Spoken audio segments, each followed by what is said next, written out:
So hello champions, कैसे हैं आप सभी। उम्मीद करता हूँ बढ़िया होंगे, अच्छे होंगे और मस्त होंगे। फिर से वेलकम है आपका एक और नए सेशन में।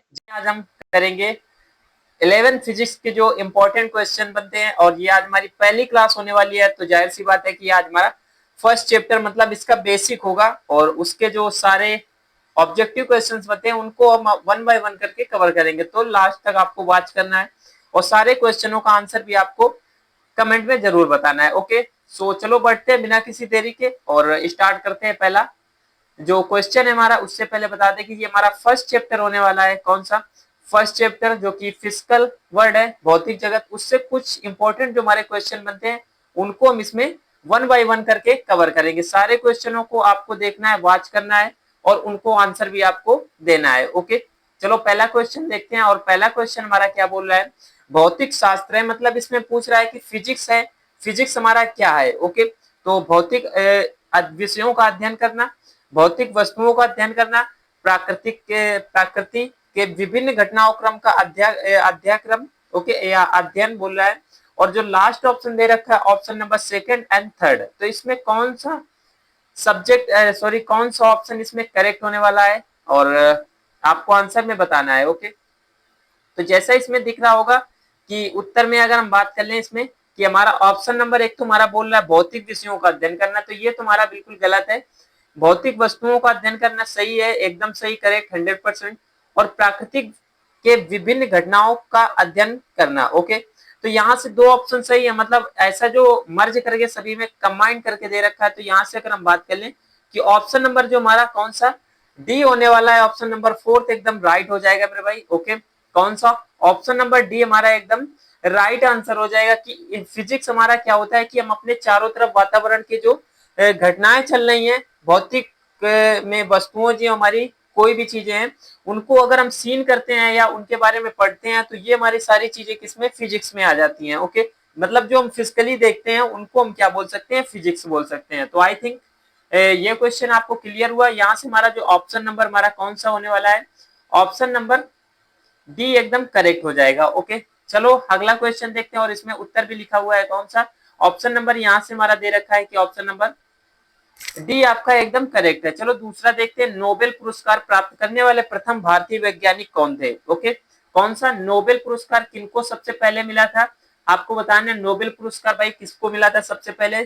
श्री जे.सी. बोस को, एच.जे. भाभा, एम.एन. शाह और सर सी.वी. रमन। ओके, तो सभी को बच्चा बच्चा को सभी को याद होता है। ये क्वेश्चन बहुत ही फेमस क्वेश्चन है, बहुत ही पूछा भी जाता है। तो सबसे फेमस क्वेश्चन हमारा सर सी.वी. रमन, जो कि नोबेल पुरस्कार प्रथम भारतीय वैज्ञानिक हैं। ओके, या बोल सकते हैं थे। तो यहाँ से जो सबसे राइट आंसर हो जाएगा मेरे भाई कौन सा? ऑप्शन नंबर डी एकदम करेक्ट हो जाएगा। ओके, आप इसमें ऑप्शन नंबर डी को एकदम लॉक कर सकते हैं और आप 7 करोड़ जीत सकते हैं। चलो ऐसा कुछ नहीं, लेकिन ऑप्शन नंबर डी इसमें आप करेक्ट कर सकते हैं। ऐसे ही फनी वे में हम सभी को याद करेंगे, ना किसी बोरिंग क्लास के, मतलब आपको बोरिंग भी ना लगे, तो ऐसा होता रहेगा। ओके, चलो अगला क्वेश्चन देखते हैं। और अगला क्वेश्चन हमसे क्या बोल रहा है? तो इसमें आप बोल सकते हैं कि सर सीवी रमन जो कि भारतीय वैज्ञानिक फर्स्ट थे जिन्होंने नोबेल प्राइज को जीता था। ओके, चलो थर्ड क्वेश्चन देखते हैं। अभी से लास्ट कहां से हो गया भाई? अभी तो हमारा थर्ड क्वेश्चन कौन सा होने वाला है? थर्ड क्वेश्चन हमारा क्या बोल रहा है इसमें कि गुरुत्वाकर्षण की खोज किसने की थी? गुरुत्वाकर्षण खोज किसने की थी भाई? मेरे को बताओ किसने की थी? बेथे ने? क्या ये ऑप्शन हमारा करेक्ट हो जाएगा? आइंस्टाइन ने, न्यूटन ने और रदरफोर्ड ने। तो यहाँ से सभी को पता होगा कि भाई एक पहले चलो पुनर्जन्म में हम आपको ले चलते हैं, जो आपका पिछला जन्म है, कुछ बातें उनकी याद दिलाते हैं। ओके, तो सभी को मालूम होगा कि एक कुछ इस टाइप का पेड़ था। ओके, यहाँ से एक ऐसा पेड़ था, और चलो इसमें हम कुछ सेब भी लगा देते हैं। ओके, चलो इसमें कुछ पत्तियां भी बना देते हैं।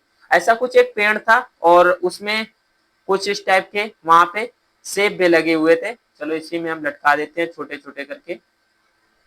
ओके, ऐसे कुछ उसमें सेब भी लगे हुए थे, बहुत बड़े बहुत छोटे और मिड साइज के भी ऐसे कुछ सेब लगे हुए थे। तो क्या हुआ कि यहाँ पे एक गैलीलियो जो थे वैज्ञानिक, महान वैज्ञानिक, वो इधर बैठे हुए थे। ओके, इधर बैठे हुए थे, मान लो ये बैठे हैं और यहाँ पे आराम कर रहे हैं।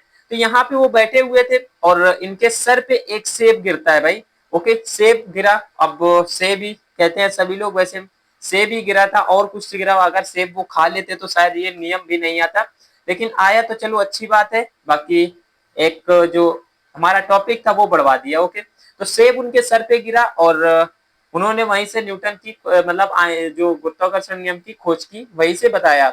उन्होंने सोचा कि ये साला सेब मेरे सर पे ही क्यों गिरा, ऊपर को भी जा सकता था, तो ये नीचे क्यों गिरा, इसको सोचा और इस पे अध्ययन किया।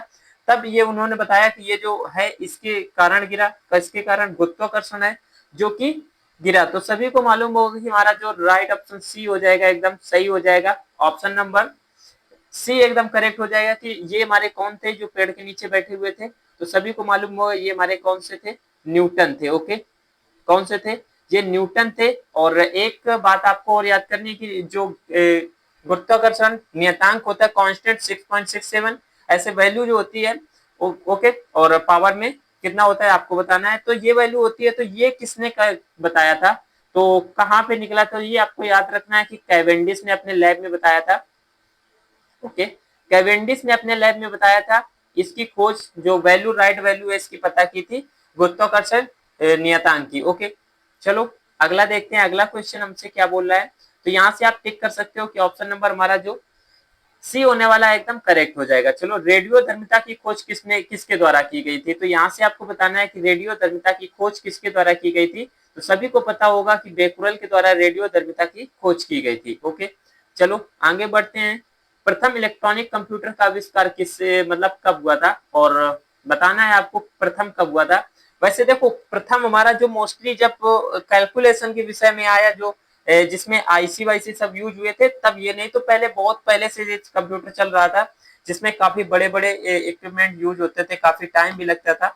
अगर इलेक्ट्रॉनिक बेसिस पे बात करें तो ये हमारा सर्वप्रथम कब यूज हुआ था, 1946 में, मतलब 1946 में सबसे पहले कंप्यूटर का आविष्कार हुआ, इलेक्ट्रॉनिक कंप्यूटर। ओके, यहाँ से ये नोट डाउन भी आपको करना है, बहुत इंपॉर्टेंट है। अगर ये नहीं दे रहा है तो फिर आपको दूसरा ऑप्शन टिक करना है। ओके मेरे भाई, तो यहाँ से कौन सा ऑप्शन आप एकदम सी लगा सकते हैं, ऑप्शन नंबर बी एकदम इसमें करेक्ट कर सकते हैं। ओके, चलो अगला क्वेश्चन देखते हैं। अब्दुल कलाम को निम्न में से किस क्षेत्र में नोबेल पुरस्कार प्राप्त हुआ। अभी हमने पूछा था सीवी रमन को किस जगत में, और सबसे प्रथम भारतीय वैज्ञानिक कौन थे, सर सीवी रमन, जिन्होंने नोबेल पुरस्कार प्राप्त किया था। बट इसमें पूछ रहा है अब्दुल कलाम को किस फील्ड में, मतलब किस क्षेत्र में उनको नोबेल प्राइज मिला था। तो आपको बताना है इसमें कौन सा, क्या ऑप्शन नंबर बी हमारा जो है एकदम करेक्ट हो जाएगा कि दुर्बल तथा, कौन सा, दुर्बल तथा विद्युत चुंबकीय बलों का एकीकरण, इसी के फील्ड में उनको क्या नोबेल प्राइज से इन्हें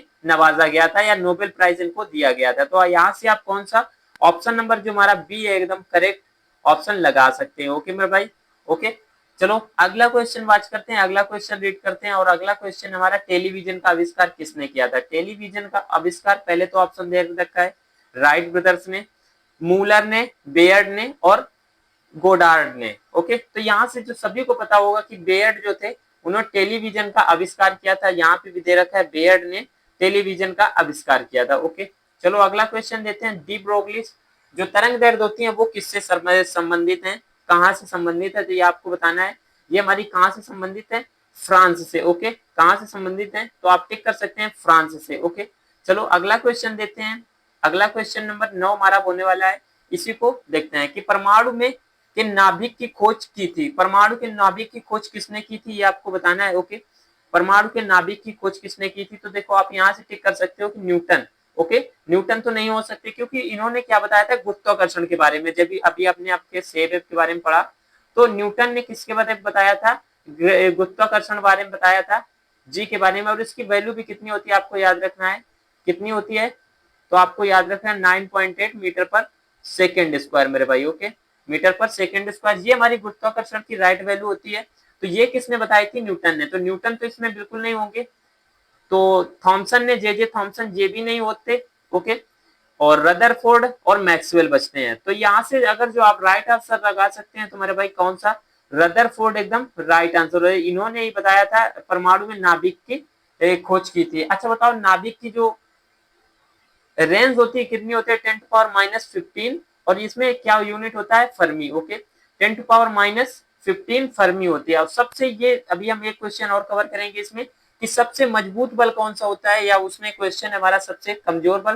तो अगर आपको बता दें कि सबसे जो मजबूत या सबसे स्ट्रॉन्गेस्ट फोर्स होता है नाभिकीय बल, जो कि न्यूट्रॉन और प्रोटॉन को जोड़ कर रखता है एक नाभिक के अंदर। इतनी रेंज होती है उसकी 10 से पावर -15 की मेरे भाई। ओके, चलो अगला क्वेश्चन देखते हैं।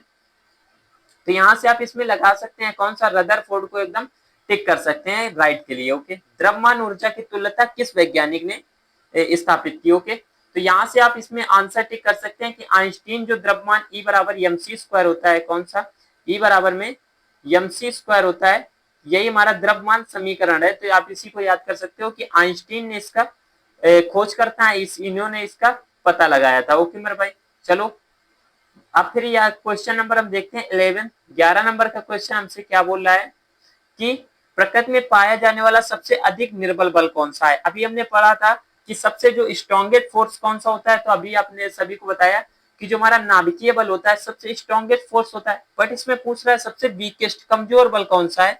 तो सबसे कमजोर बल जो आपको बताना है कौन सा होता है, कमजोर बल हमारा होता है गुरुत्वाकर्षण बल, ग्रेविटेशन फोर्स, जो कि सबसे कमजोर बल होता है मेरे भाई। ओके, कौन सा, गुरुत्वाकर्षण सबसे कमजोर बल होता है, और ये हमेशा कैसा, अट्रैक्टिव नेचर का होता है। ओके, ये आपको याद रखना है क्योंकि ये क्वेश्चन हमारा बन जाता है। अट्रैक्टिव नेचर का हमेशा ये होता है।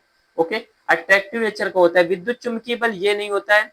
और प्रबल नाभिकीय बल, प्रबल नाभिकीय बल ये तो सबसे स्ट्रॉन्गेस्ट फोर्स होता है, ये भी आपको याद रखना है। चलो अगला देखते हैं। क्वेश्चन नंबर हमारा कौन सा होने वाला है, 12। ओके, 12 में बोल रहा है प्रबल नाभिकीय बल विद्युत चुंबकीय बलों की अपेक्षा होता है। प्रबल नाभिकीय बल कितना होता है, सबसे मतलब विद्युत चुंबकीय बलों की तुलना में कितने कैसा होता है, तो 100 गुना प्रबल होता है। ये आप टिक कर सकते हैं, 100 गुना प्रबल होता है, मतलब 100 गुना उससे ज्यादा स्ट्रॉन्गेस्ट होता है।